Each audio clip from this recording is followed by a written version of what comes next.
Hello everybody, good morning, welcome to the United Stand, at start of a new week and lots to get into, especially around the striker situation. I just want to say welcome to the Members Club, Andrew Limo as well. He's just joined literally as the stream has started.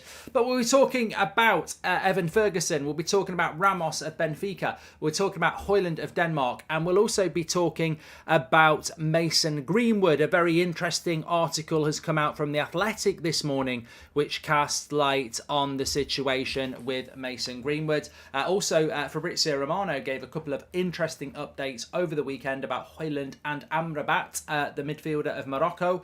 We've got Fabrizio on the show live at 1 o'clock where we can dig down deep into what's going on in the transfer market. But certainly the striker situation is hotting up, with scouts being sent out to watch Ferguson play for Ireland against France tonight, and Ramos angling for a move, with Manchester United keeping an eye on that. I mean, that's just another 2 strikers to the list that we have. And as I said last night, I think this can only be a positive news. So let's fly into the show. We'll also have updates on Christian Eriksen and a big rest for some key players now. I don't know whether you've noticed this, but there are no midweek international games. So people like Bruno Fernandes, England players, they're done now. They finished last night. They will start coming back to Carrington this week. And we don't play Newcastle until Sunday. So first significant break for people like Bruno Fernandes since, I can't even remember probably since August. Went to the World Cup, came back straight into the team. December the 27th, as we know, we've been playing a game every 3.5 days. Bruno Fernandes, probably with the first 4 or 5 days he's had off since August. It's crazy. So I hadn't realised that the internationals for a lot of teams finished tonight or last night. So that's a good bit of news. But let's fly straight into it. We're going to hit, I suppose, look, there's lots to talk about. I want to talk about Ramos. I want to talk about Ferguson, the Brighton striker. I want to talk about Eriksen, Amrabat, and a few other bits as well. But look, let's start off with the thing that we're never going to hide away from on this channel. We're never going to hide away from actually having a debate about the big points. And there has been some updates on Mason Greenwood that has come in. And I think that, look, it's a contentious issue. There is no doubt about that. We've covered it on the tour. We've been asked about it at every tour venue, whether it be Dublin or Manchester.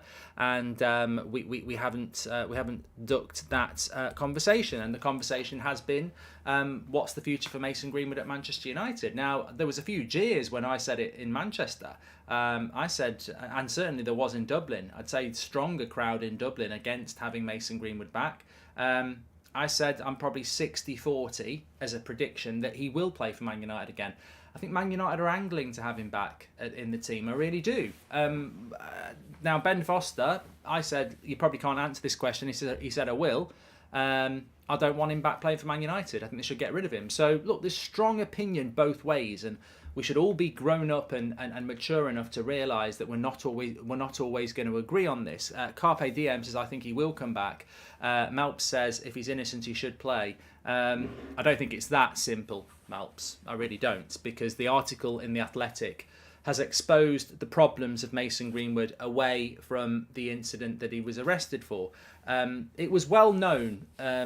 It's been well known for a long time that Greenwood, and it's not just Greenwood, by the way. There are a couple of other younger players who Man United have had issues with, and it's obviously not fair to name those players when they've not been named in the actual article that The Athletic had put out.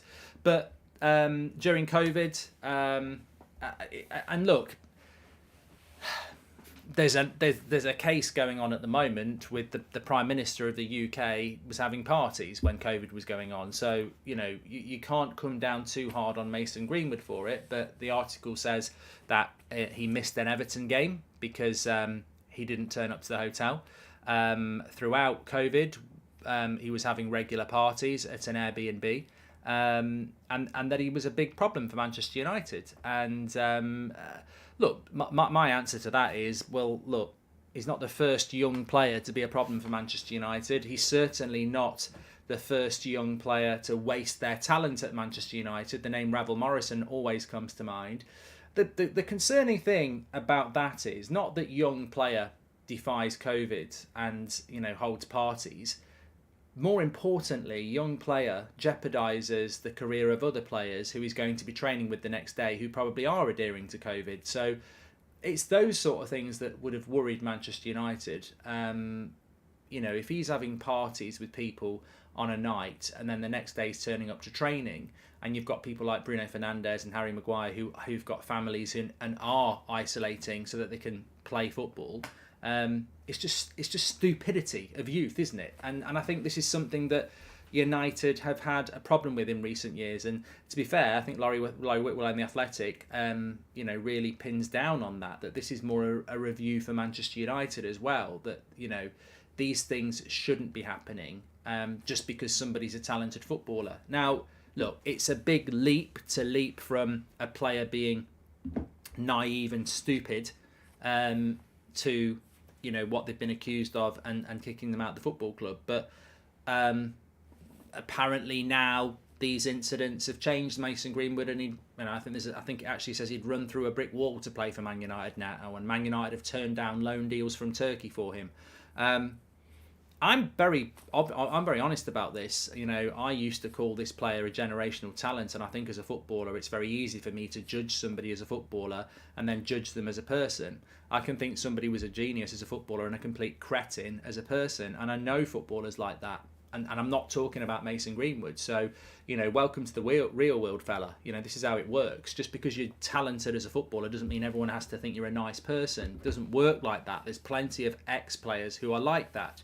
They still are legends of the club, but as people, they are complete and utter cretins. And that is well known in the industry. So, look, if that's Mason Greenwood, and I've never met the guy, then it doesn't mean they're not good footballers. It doesn't mean they can't play for Manchester United, but it does leave an uncomfortable position.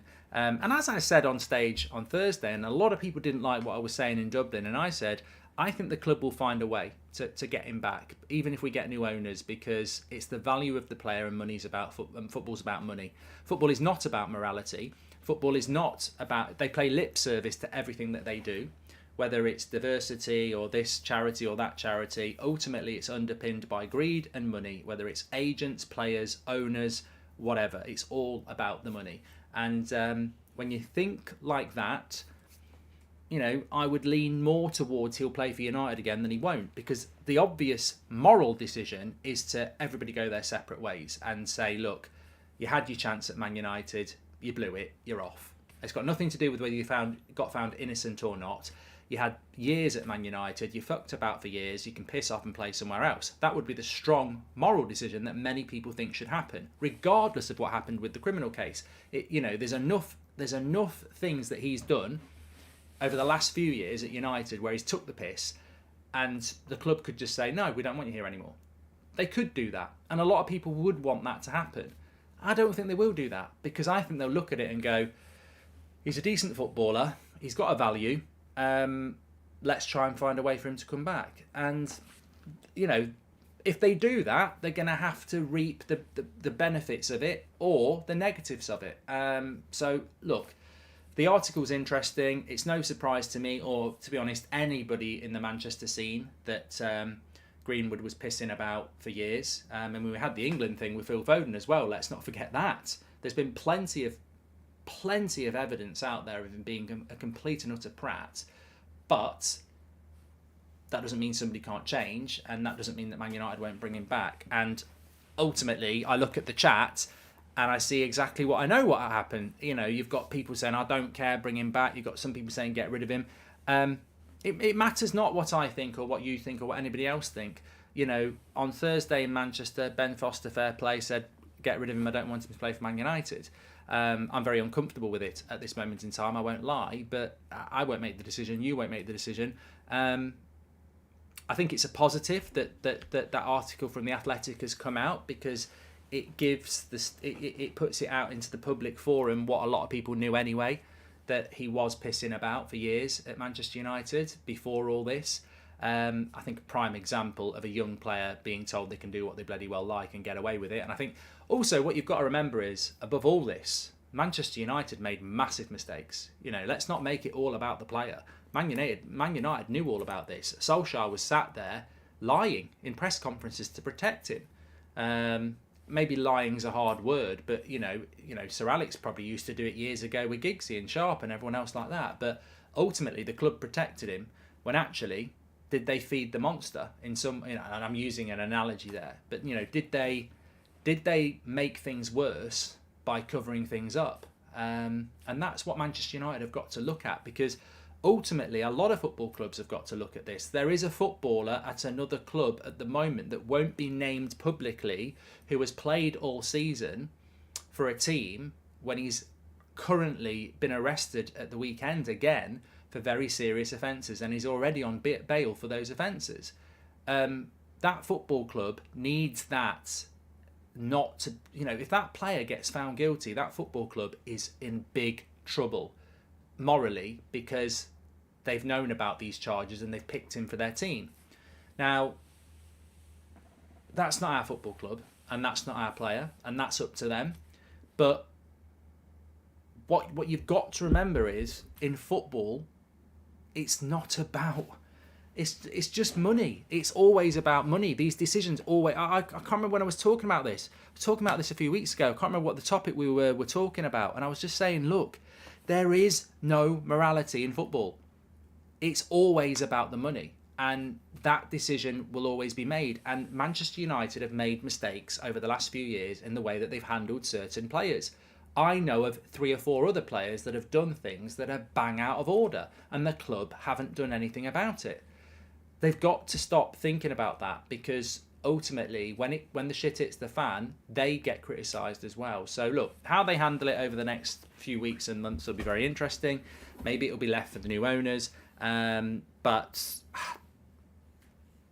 I've got to, I'm not gonna lie on this one. If he pulled a Man United shirt on at the start of next season, there'd be a massive part of me that was like, I'm not comfortable with it. And if he scores a goal for Man United, it doesn't feel right to me. I can only be honest with you, and you've got to, some people will agree with me, some people won't. I'm not here to say that the club shouldn't or should do it, because it's not my decision, but it's a very uncomfortable position, and something is going to happen about it. And I've seen many journalists saying that he should never play for Man United again, and I've seen many fans say that they want him to play again. So I respect those opinions, but we'll have to wait and see. But it's an interesting article. And I think it exposes. The reason I liked the article is it exposes Manchester United's failings as much as it does Mason Greenwood's, because Manchester United knew about a lot of this stuff and chose to sweep it under the carpet, and really I think they've got to learn from that, and I think that's the part of it. Anyway, let's move on. We don't shirk the big issues on this channel. We don't shirk the conversations on this channel, even if sometimes I know it's going to divide. The whole point is that what's the point if you're going to pretend? That's exactly what United have done. Why pretend that things aren't going on because you're like, oh, I'm scared that some people in the community might not like what we're saying. Tough. This is real life. There's a lot of things. But anyway, let's move on. Lots to talk about on the show, and I want to talk about the striker situation. Interestingly, we were just talking about Mason Greenwood there. If he did come back, he does play up front. But beyond that, there is no doubt that Manchester United will be looking to sign a striker this summer. Will, thank you for joining the Members Club. Interesting couple of stories this morning. One involving Ramos from Benfica and one involving Ferguson from Brighton, and another one involving Højlund, who is at Atalanta, this Danish striker they're calling the next Erling Haaland, and Fabrizio has given an update on him. So let's cover those three. And as I said last night, I think this can only be a positive for United, because when you've got the names of Victor Osimhen and Harry Kane, and then you're adding in another 3 or 4 strikers, then suddenly you've got 5 or 6 options, of which I don't think many of us would say, I don't want that player. In fact, Mawani for me is the one I would probably be moving aside now, because I personally think that Ramos, Højlund, Ferguson, Kane and Osimhen are all better options than Mawani, in my opinion. But some people might disagree with me on that. So let's go through the news here. So first story is Evan Ferguson is playing for the Republic of Ireland tonight against France, and Manchester United will have scouts there on the order of Erik ten Hag again. Obviously, he's been scouted already, but they're going to be scouting him again. 18 years of age. I've said it before. I've seen quite a bit of this lad. I might be completely wrong. It could be another Goldbridge hot take, but I've said, for me, he looks very complete. And what I mean by that is he looks like a striker that at 18 is only going to get bigger and better physically, but can score goals off both feet, good hold-up play, good link-up play, which you've got to have in a Brighton side, intelligent movement, fairly quick, fairly strong, not bad in the air, only 18. He reminds me of an Alan Shearer at Southampton, and most of you won't remember that. It's like what I said last night about Dennis Irwin. If you're of a certain age, you'll remember these players from the early Premier League eras. And before Alan Shearer was banging goals in for Blackburn Rovers and Newcastle, he was at Southampton as a very young striker with a big promise. And I just, there's something about Ferguson that reminds me of a young Alan Shearer. And if he can have anything like that sort of career, he's going to be very, very special. I think Man United have got to take a good look at him. Somebody said in the chat he's going to cost 100 million. Straight away, let's not start talking about bargains here. Like, there is a massive amount of strikers that Man United could sign this summer, and they're all going to be expensive. There's no bargain here, so I don't wait. And to be honest, it's probably the one position I wouldn't be bothered about trying to find a bargain anyway, because what wins football games? Goals. Who scores most of the goals? Strikers. There are a number of strikers available this summer, and I wouldn't be too worried about the price. It's pronounced Evan. He's Irish, not Russian, says Sam. Thanks, mate. Really appreciate that super chat. Really adds a lot to the show. Thank you very much. But they're all going to cost a lot of money. Whether it's Evan Ferguson, whether it's Højlund at Atalanta, whether it's Ramos at Benfica, whether it's Harry Kane at Spurs, whether it's Osimhen at Napoli, I would say every one of those strikers is going to be expensive for what they are. I don't think you'd pay £100 million for Ferguson. I think you'd pay around 50. I think Ramos, we'll talk about in a minute. Kane is going to be 100 million. Osimhen's going to be north of 100 million. Even Muani from Frankfurt's going to cost you 60, 70 million. And that Højlund at Atalanta, again, probably somewhere between 50. Oh, God, Monday morning. We lost an hour. 50 and 80 million. So they're all going to be expensive. There's no bargain there. I'm not really bothered about that. As I say, when you're buying a striker, it's about buying the right striker, and it's about buying a player that Ten Hag wants, that is going to score us a lot of goals. So I'm not, I think when you overpay, like we did with Anthony, you've got to scrutinise the recruitment and the director of football. But in this situation, and I agree with what Delicate Official says here, strikers are always expensive. Osimhen, for me, and an understudy as well. We need to fill the pipeline. We haven't replaced multiple strikers. And again, absolutely agree with you. Ricky was saying this last week. We need 2 strikers, and he's right. We didn't replace Cavani. We didn't replace Ronaldo. And Martial might need to be replaced. That's 3 strikers that we've lost. So if Martial doesn't come back, then you can go for 2. But look, Weghorst is not a replacement for Ronaldo or Cavani. We do need 2 strikers, in my opinion. And I wouldn't mind 2 from any of those 5. But look, Man United need to get out of this routine of we can't go for Ferguson because it'll be too expensive. And I feel we've done that a few times over the last few years where we've gone, we can't go and get that player because they'll be too expensive. And somebody's going to get him. His career will not be Brighton for the next 10 years. Somebody is going to go and get Ferguson. And there's many reasons why I would like it to be Manchester United. But ultimately, they're the sort of signings we've got to start making if we want to become what we were under Sir Alex. If we want to become serious, we've got to start buying the best players. I think for too long, we've not bought the best players. If you are Man City or Real Madrid or PSG or whoever, and your aim is to buy the best, even that's not a guarantee for success, but at least you're buying the best. You're going to find it very difficult to become the best if you're buying 3rd, 4th, 5th best players in positions. The biggest example is Casemiro. He is one of the best, if not the best, centre defensive midfielders in the world. Manchester United have bought him, and when he's on the pitch, we're a way better team than when he's not on the pitch. It's a prime example of what Man United need to do. We need to start and consistently buy the best players that are available. And it's no coincidence that you will then become a very good side. And we've seen it with Casemiro. So we can't expect to close the gap on those in front of us by letting them buy the best players and we buy the second or third best players.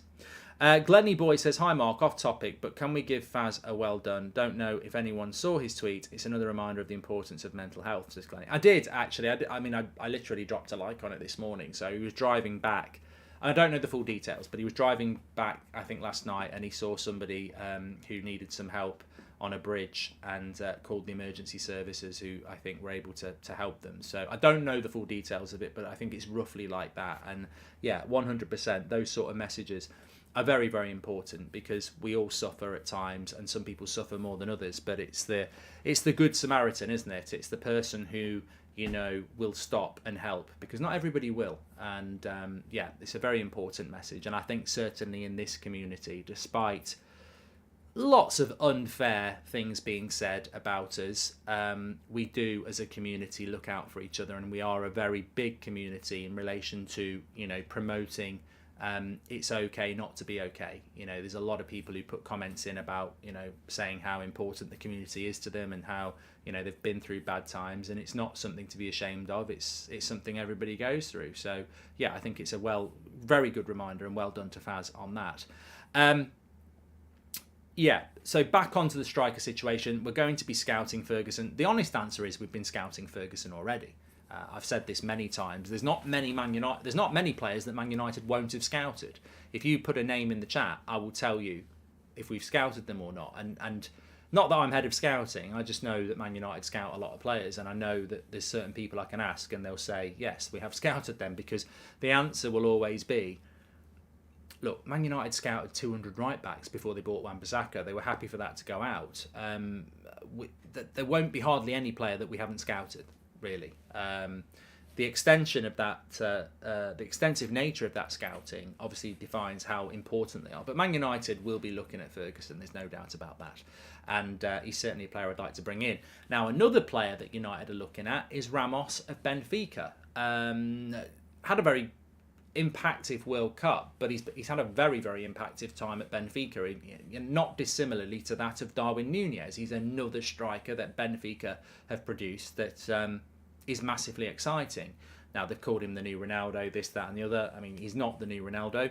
Nobody's the new Ronaldo. Nobody's the new Messi at the moment. There isn't a player that's anywhere near the level of those players. And again, age helps me with this, but I remember Ronaldo and Messi as young players in their early 20s, and they were on a different planet. There is no player in world football at the moment that is coming through anywhere near those players.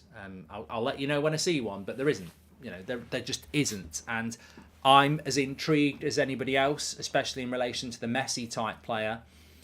I've seen Maradona in my lifetime, and I've seen Messi in my lifetime. We might not see a player like Messi or Maradona for another 30 years, maybe 50 years. But I'm hoping we'll see one in the next few years, because, you know, you're blessed when you live in a time with players like that. But there is no player coming through like that, and I think Ramos is not the next Cristiano Ronaldo. Ramos is a very interesting striker. He's a very expensive striker. Now, the reason he's been mentioned is that Portuguese outlets are saying that Man United are interested in him, and Ramos is becoming a little bit disinterested at Benfica, because they offered him, or they were meant to be offering him, excuse me, a lot of yawns this morning. I'll tell you why in a minute. He was expecting a new contract because of how well he's been doing, and it's not been delivered by Benfica yet. So he's a little bit unsettled, and there's a lot of clubs looking into him, and Man United being one of those.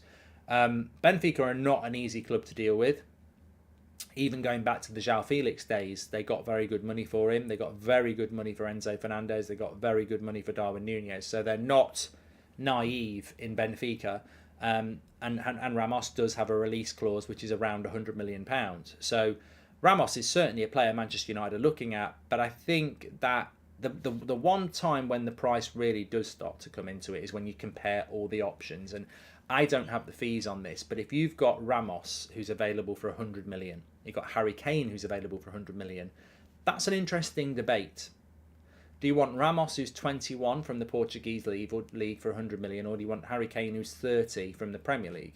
Now, in the short term, Harry Kane's probably going to be the safer bet, but in the long term, if Ramos works, he will be the better bet. So you know, the price comes into play when you know how much everybody wants. And I think what United have got to do here is have their list of what Ten Hag wants, and maybe his number one target's Osman, and maybe his second target's Højlund, maybe his third target's Kane.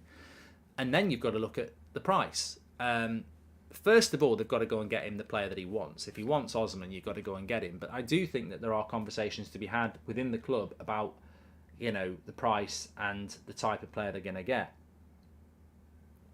For me, I think it gets interesting if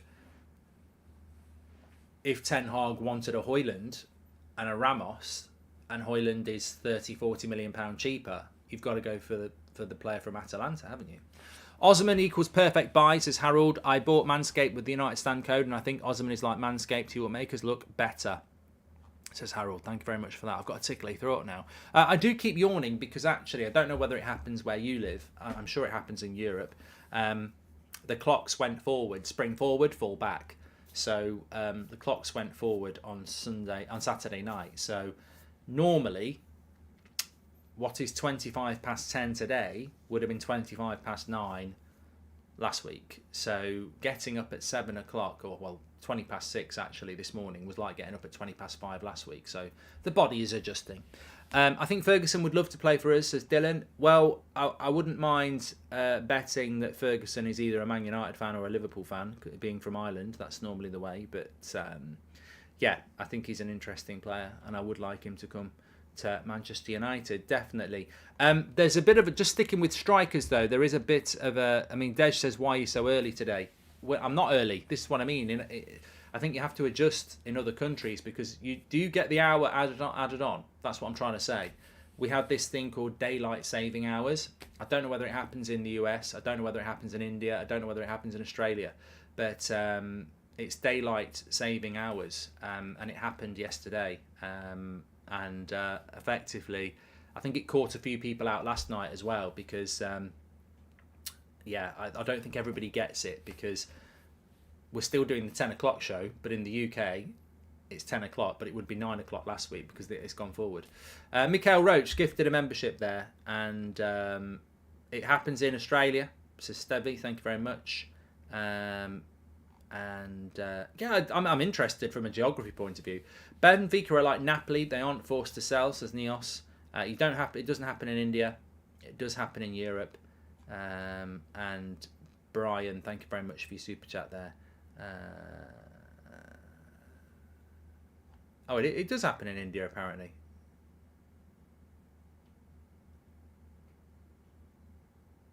Okay, thank you. Interested in that. It happens in Greece, it happens in Norway, and it happens in the USA as well. Okay, so let me just go back to another bit of an interesting... Well, we're going to give you two updates from Fabrizio Romano, and we've got him on the show at 1 o'clock, so we'll be able to dig down a little bit deeper there. But Aaron says, I think we've got to go for Harry Kane. Best striker in the world, I believe, and suits Ten Hag style perfectly. He's a must-buy, says Aaron. I don't think he does suit Ten Hag's style perfectly, actually, in my opinion. I don't think he does suit Ten Hag's style perfectly.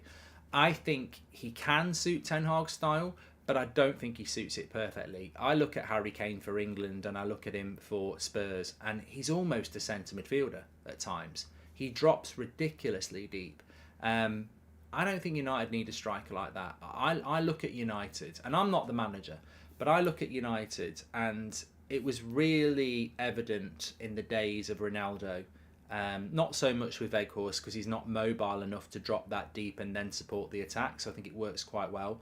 But the amount of times we sometimes see the number 9 drop deep in a United shirt and then the ball moves out wide to the attacker or the overlapping fullback, and they look up and the striker's not there because they've been part of the build-up.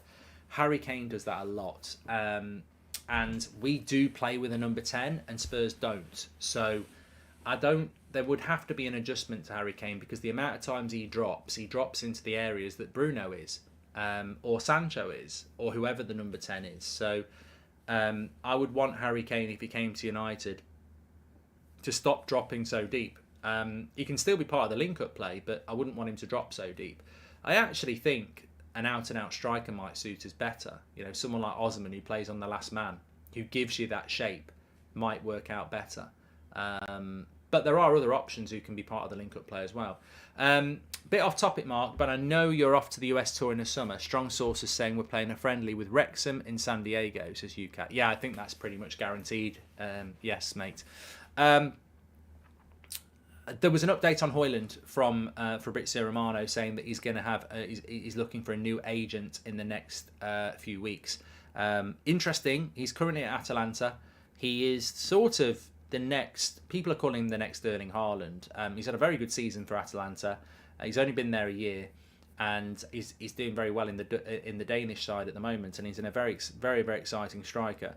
I wouldn't say he's the next Erling Haaland. I think Erling Haaland is, very clearly one of, if not the world's best striker at the moment. But Højlund is very interesting, and is another option. I don't know about him, whether Manchester United will pursue any interest. I don't really know a lot about Atalanta in relation to how open they would be to a deal. Some Italian clubs, we've spoken about Napoli in the past, very difficult to deal with, will end up getting a good price. I don't know about Højlund and Atalanta, whether they'd be looking to cash in or not, would be interesting. But look, the fact that he's looking for a new agent suggests that he's looking for one of two things. He's looking for a new deal, or he's looking for a move. Andre says we got Ahmad from them. We paid a lot of money for Ahmad. I mean, I don't know the structure of the deal, but he's a very good player, Ahmad. But we did pay a lot of money for him. Bog says Ferguson 19. What level will he be in 10 years? And should people just ask? No, we're not doing that. I'll take Ferguson, Vlahovic, and Defay, says Paul Lucas. Will Ben still be part of the Wrexham squad pre-season? I reckon he'd have a lot to offer them, says Chunky. I think he's loving it. So I wouldn't be surprised if he tries to stay there for another year next year. But I'm sure. Look, I think Ben Foster's 39, so I'm pretty sure he could play in goal at 40 in League Two. I think it might be the start of something. But then again, he's only playing at the moment because their first team goalkeeper's injured. So I don't know. We'll have to wait and see. Do you give Ireland any chance against France tonight, says Brian? I hope they do. But it'd be a difficult game for them. Also, just a mention in the chat from, I'm trying to see who it was. Amrabat has been mentioned in the chat. So yeah, again, Fabrizio mentioned that Amrabat, the Moroccan midfielder, currently in Fiorentina, was somebody that Man United were looking at in the January transfer window ahead of Sabitzer. There was no money to buy him. It was a loan to buy deal, and United were looking at him, but obviously it didn't go anywhere. I mean, look, my honest opinion on Amrabat is that I would rather have Sabitzer, but there's a lot of people in the chat who really like him, and we tried to get him on a loan to buy. We'll certainly dive into this with Fabrizio at 1 o'clock and get the full detail on it, and on Højlund as well, and everything else. But it's an interesting story that came out. It was he had a very, very good World Cup. I think he's about 26. I've got to be honest, it's not. Amrabat's decent, but I don't think that it's not one that massively excites me, if I'm being honest. But look, what I will always say is, if Erik ten Hag wanted him and sees a player in him, who am I to say no? I think these are almost the sort of signings that I want Ten Hag to make, where he sees a player and goes, that's the player I think I can, turn into something very, very special. But I've got to be honest, if it was a choice between Amrabat and Sabitzer, I would have gone with Sabitzer.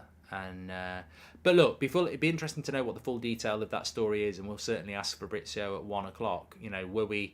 Was Sabitzer a backup option, or was it that we went for Amrabat, we couldn't get him, and then suddenly Sabitzer became available? Because that's a different story, isn't it? Neos says it's a sad reminder that Casemiro is suspended for the next 3 games. Yeah, I said this yesterday. I thought we were playing on Saturday lunchtime against Newcastle. I didn't realise we were the 4:30 game on Sunday. So there's positives to that, but we have got 3 games without Casemiro, where our next 3 games are Premier League games. We've got Newcastle on next Sunday away, and then I think we've got Brentford at home and Everton at home in the space of a week. And you look at that league table, and we can't afford to lose to Newcastle, but I think that'll be a very difficult game without Casemiro. I wonder how he's going to construct that midfield. Another one. Oh God, I'm going to be at it all day today. NV says, Mark, we never put the ball in the box for a number 9 striker. We play with wingers that only shoot or dribble. Deeper 9 could be better in that system. Thank you very much. It's great that we have an opinion on who to sign, but we must go out and get Ten Hag's first choices, says Paul Greaves, whoever they are. I agree on that. As I say, this is why I want Man United to get De Jong. He wouldn't necessarily have been my number 1 midfield choice, but knowing that Ten Hag is obsessed with him, I want him to get what he wants, because he that you're absolutely spot on. Get the manager what he wants. If the manager wants Ferguson and he doesn't want Kane, get him Ferguson. Why are we not looking at Jonathan David, says Ian? I personally don't think Jonathan David's good enough. And I don't. I think in the list of players that we've spoken about this morning, Harry Kane, Osimhen, Mawani, Vlahovic, Ferguson, Højlund, Ramos, I think they're all better than Jonathan David, or what's the other guy, Thuram at Mönchengladbach. I think those level of strikers just aren't on the level that we're looking to bring in at the moment. Any injuries to the squad from the international duty, says Joe? No, I think we've done all right. And as I said, look, we've got these 3 Premier League games coming up where we don't have Casemiro, and we don't want to be opening the door to those behind us. We've got players that haven't been on international duty who hopefully will be back. I've not heard anything on Varane yet, but remember, Varane missed that game against Fulham. He'll have had 2 full weeks of recovery, so hopefully we'll see Varane training this week and back, because we need Varane back. You've got people like David De Gea, Jadon Sancho, Fred, who've not been part of the the international squad, so that can only be a positive. And then you've got people like Luke Shaw, who couldn't play for England last night and is now going to be back at Carrington probably tomorrow, so a good few days rest. Same for Bruno Fernandes. Marcus Rashford didn't go, so he's had 2 weeks. So the international break has worked a lot better than I thought it was going to. A few players didn't even go on it, which was good. I think it was a positive for Rashford. Bruno not playing now because Portugal have played their last game last night. So a good few days break. So far, so good for Manchester United. And of course, the players who didn't go, who are recovering from injury, good 2 weeks for them. None more so than Christian Eriksen, who we know has, because of the pictures he's posted, is now back on the grass with football boots on. I don't think he's back contact sport yet. And what I mean by that is you can be training on the grass with the ball, but doesn't mean you're playing with your teammates, impact training. I certainly don't think Eriksen's going to be back for the Newcastle game. I'd be stunned if he was back for that. But I don't think it's going to be too far away before we do have Christian Eriksen back. And then that poses the question, does Christian Eriksen go back into that team? And the answer is 100%. Southgate trying to sabotage Arsenal winning the league by playing Saka. It's disgraceful, says Zane. I tell you what, Zane, it's got nothing to do with Manchester United. And Malp says we should be looking at Lefebvre. If I was an Arsenal fan, did you see that tackle by Rodri on Odegaard? I mean, if ever I saw a tackle where I thought, that's a coincidence, 2 teams going for the Premier League title and one of them clatters one of their best players. But look, at the end of the day, it looks all right for Manchester United. Sabitzer had a good games for Austria, says Irish Reds. I think it's so important. And Munn says he thinks that Eriksen will be back for Everton. I'm not actually expecting Eriksen to be back until maybe the Sevilla game, a couple of weeks. But if he's back before then and he's ready to go, he's ready to go. But I think it's such an important... And let's not forget Anthony Martial. Anthony Martial has been training with the first team for getting on for 4 weeks. Like, he has been training with the first team, and Ten Hag's not put him into the first team squad. So by the time we play Newcastle, Martial will have been training with the first team for 5 weeks. And as I said, I was told 3 weeks ago, and that's why I said I don't think he'll play till after the international break. And a few people said, you're talking out your arse because he's already training with the first team. He'll definitely play at some point. And I said, I don't think he will, because Ten Hag is so frustrated with Martial's injuries this season that I think he's made a decision where he's just going to keep Martial training with the first team for a month and see if he breaks down. And then if he doesn't break down, he'll put him in the first team, because he's fed up of putting him in the first team and him seeing him get injured straight away. So there's Martial to come back as well. But I think it's a really important time for Sabitzer, because he has had a good international break. He has scored that goal against Fulham. And if he's going to be part of our future, he's got to be part of our present. And what I mean by that is we've got no Casemiro against Newcastle, and I don't think we'll have Eriksen either.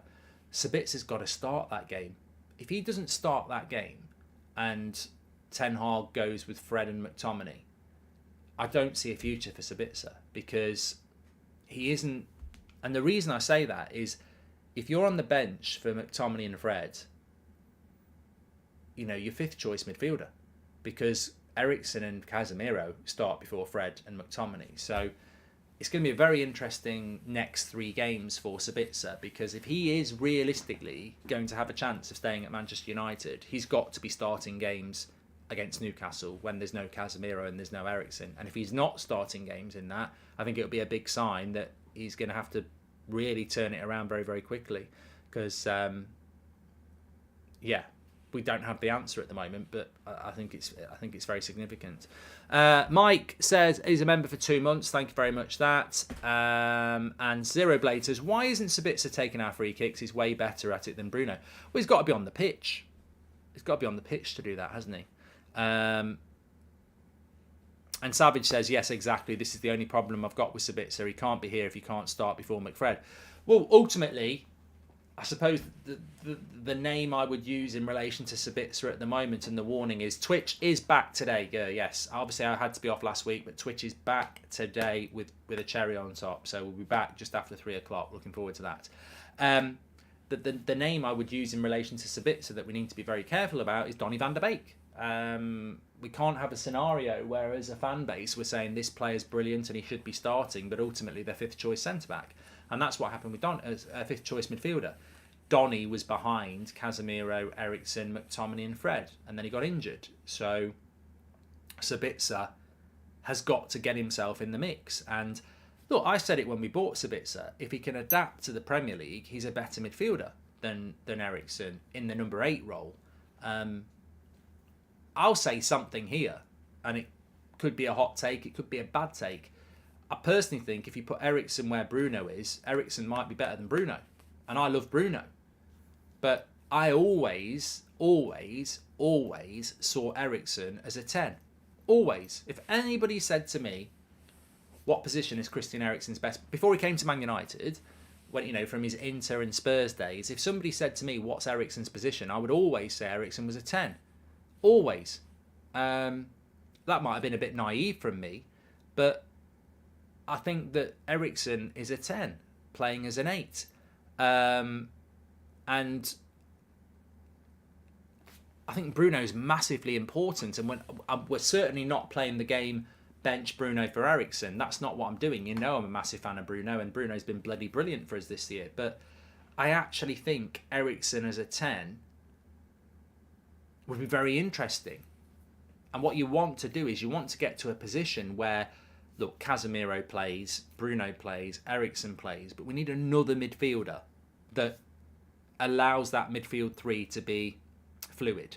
And what I mean by that is if Sabitzer did solve the problem, or you bought a player that solved the problem, whether it's Bellingham or De Jong or whoever, some games you play Casemiro, De Jong and Bruno as the 10, and then some games you play De Jong as the holder, Eriksen as the 8 and Bruno as the 10 to rest Casemiro. And then some games you play Casemiro, Eriksen and Bruno, as we can do, or some games you play De Jong, Bruno, and then Eriksen as the 10. I think it's that, fluidity would be really important, because we know Eriksen can play as an 8, but I think when you're playing away at the Etihad or the Emirates, I don't think Eriksen's physical enough. So you need an 8 who can do that role, but maybe you could play Eriksen as a 10, and that gives Bruno a rest. Good morning, Mark. I wanted to start the week with positivity. I'm so proud to see you selling out live venues and having a good time. Cheers, says Justin. Yep, really looking forward to Wednesday in London. I still think there's a few tickets left if you want to get them. It is international break. There's not a lot going on. There's no internationals on Wednesday night. So if you want to get yourself down London for the final United Stand tour show of this international break, the link is in the video description to do that.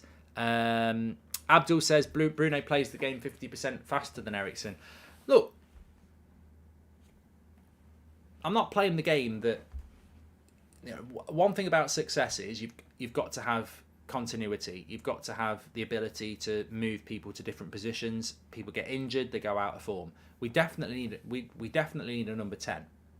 Bruno is the number 10, but we definitely need someone who can play that role well. I think Eriksen brings more control. I think Bruno brings more flair. It's a little bit like Odegaard. Odegaard at 10 is much tidier on the ball than Bruno. And what I mean by that is he gets the ball, he plays the pass. It's not a simple pass, but he plays the pass.